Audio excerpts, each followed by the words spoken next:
এই যে আমরা মানুষ, আল্লাহ পাক সৃষ্টি করেছে আমাদেরকে মানুষ হিসাবে। জানি না কে কী হালে আছে। এই যে বন্যা, আমাদের দেশে মানুষগুলি কত কষ্ট হচ্ছে, তাদের ছেলে মেয়ে পরিবার নিয়ে তাদের কত কিছু ক্ষতি হচ্ছে, গবাদি পশু, তাদের বাড়িঘর, ছেলে মেয়ে, বৃদ্ধ মানুষ, তাদের দিনকাল আল্লাহ পাক রব্বুল আলামিন কেমন করে নিচ্ছে জানি না। তারপর আল্লাহ তাদের জন্য দোয়া করি, আল্লাহ তুমি তাদেরকে সুস্থ করবা, ভালো রাখবা। আল্লাহ পানি দিয়েছো তুমি, দুনিয়া থেকে সর্বত্র বেশি বিপদ আগুন পানি, হইলে এত বড় বিপদ আর কখনো হইতে পারে না।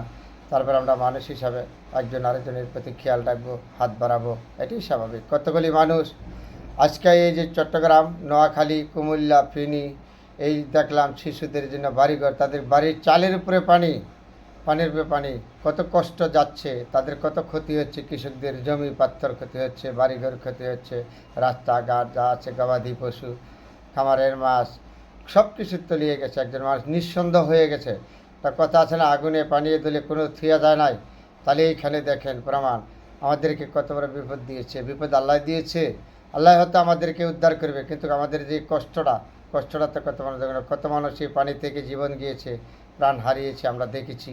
আল্লাহর কাছে দোয়া করি, আল্লাহ তুমি তাদেরকে সবাইকে সহার মতন শক্তি দাও।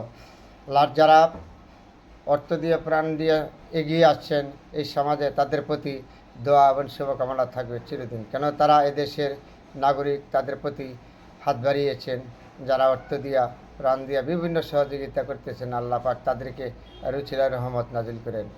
খুবই কষ্ট হচ্ছে দেশের মানুষের জন্য, আমরা কিছু করার নাই, তারপরে একটু দোয়া করবো। আর যার যতটুকু সম্ভব হাত বাড়িয়ে দিবেন। এই সমাজে আপনিও মানুষ, আমিও মানুষ, সবাই একদিন চলে যাবো। যাই যতটুকু করবেন ততটুকু ফল পাবেন। তবে আল্লাহর কাছে বলেছি, আল্লাহ তুমি সবাইকে তুমি সহার মতন শক্তি দিও। এত কষ্ট তুমি দিয়েছ, তুমি আল্লাহ উদ্ধার করবে এই মানুষগুলি। তোমার উপরেই ভরসা, তুমি বিনে কিনে মাহবুদ নাই। তারপরে পরবাস ভাইদের প্রতি আমার আন্তরিক অভিনন্দন। আপনারা যতটুকু পারেন তাদের প্রতি একটু হাত বাড়িয়ে দিবেন। দেশে যত সুশীল সমাজ আছে, আজকে দেখলাম এই ছাত্র সমাজ, ছাত্রছাত্রীরা কীভাবে অর্থ সংগ্রহ করে তাদের কাছে বিতরণ করেছে, আলেম সমাজ কীভাবে করেছে, বিভিন্ন রাজনীতি, বিভিন্ন সাংস্কৃতিক অনুষ্ঠানে লোকেরা, তারা নেতা নেত্রীরা দেখছি বিরম তাদের উপরে পিছনে দাঁড়িয়েছে। এটাও আমাদের একটা বিশাল বড় রহমত। আল্লাহ আপনাদের উপরে রহমত নাজিল করুক। দেশের মানুষের প্রতি যেহেতু তত্ত্বাবধান সরকারের উপদেষ্টা, মাননীয় উপদেষ্টাগণ যারা আছেন, আপনাদের প্রতি আন্তরিক অভিনন্দন। আপনারা আপ্রাণ দিয়ে চেষ্টা করেছেন।